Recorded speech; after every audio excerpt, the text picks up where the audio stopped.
I'm enjoying engaging with you live on Twitter to address important policy issues that must be addressed as the White House prepares to welcome Iraqi Prime Minister Nouri al-Maliki tomorrow. There are many here in Washington that are protesting the Iraqi leader's visit, and with good reason. But the Iraqi Prime Minister's visit is also an opportunity to reset Iran policy through enhanced pressure on the Iraqi government. Here's what the White House can do to strengthen its hand in forthcoming discussions. Number one, hold Iraq accountable for its failure to protect the 52 defenseless individuals murdered at Camp Ashraf on September 1st. The massacre was a clear violation of the agreement signed by the Iraqi government and ratified by the US and the United Nations last year. The shameful failure to honor repeated commitments to protect the dissidents only invites further violence.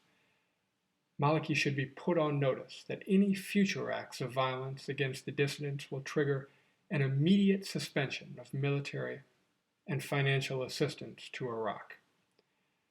Number two, pressure the Iraqi government to promptly release the 7 hostages, including 6 women, held under threat of extradition to Iran. Such a transfer is certain to result in torture and death. Secretary of State John Kerry denounced previous assaults on the dissidents by naming them vicious and senseless terrorist attacks and calling for the perpetrators to be brought to justice. Under-Secretary of State Wendy Sherman, too, is responsible for issuing false concern and empty rhetoric at a recent Senate Foreign Relations Committee hearing on October 3rd. President Obama must now summon the courage, the fortitude to live up to his administration's pledges. Leveraging U.S. influence to ensure the safe return of the 7 individuals kidnapped by the Iraqi government is imperative to the future success of talks with the Iranian regime, but it's also the right thing to do. Number 3. The President can utilize the televised component of the public meeting with the Iraqi leader to send a clear message to Tehran by announcing that the U.S. will formally designate the dissidents detained in Iraq as political refugees and resettle them in the U.S. without precondition.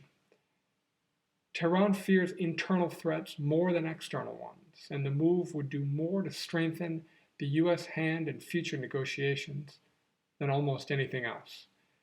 It would also take the opposition off the bargaining table.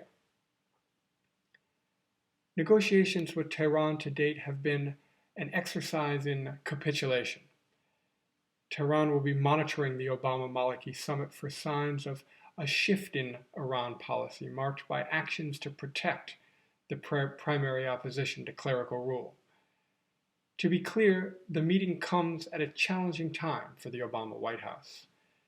Condemning the act of Iraqi aggression carried out on behalf of Iran on September 1st could jeopardize sensitive backroom negotiations on the nuclear issue and the policy of appeasement that the administration seems inclined to pursue. But U.S. officials cannot look the other way any longer and hope that talks will result in a more peaceful future, particularly not when it entails engaging a regime that has repeatedly attacked and murdered unarmed civilians. Policymakers and citizens should denounce these crimes against humanity and demand that the White House hold Iraq accountable for its failure to protect the defenseless individuals murdered on September 1st. There is so much important work to be done, but I'm confident that if we continue to engage these issues in the academic and in the policy communities, and if we encourage policymakers to make informed decisions based on sound analyses and good evidence, we can build a future that is not just more peaceful and more tolerant, but relations that are ultimately stronger. I hope you'll visit my website at professorsheehan.com to learn more about my writing and my scholarship on these issues, and I hope you'll connect with me on Twitter @Prof. Sheehan to follow my work on these important foreign policy matters.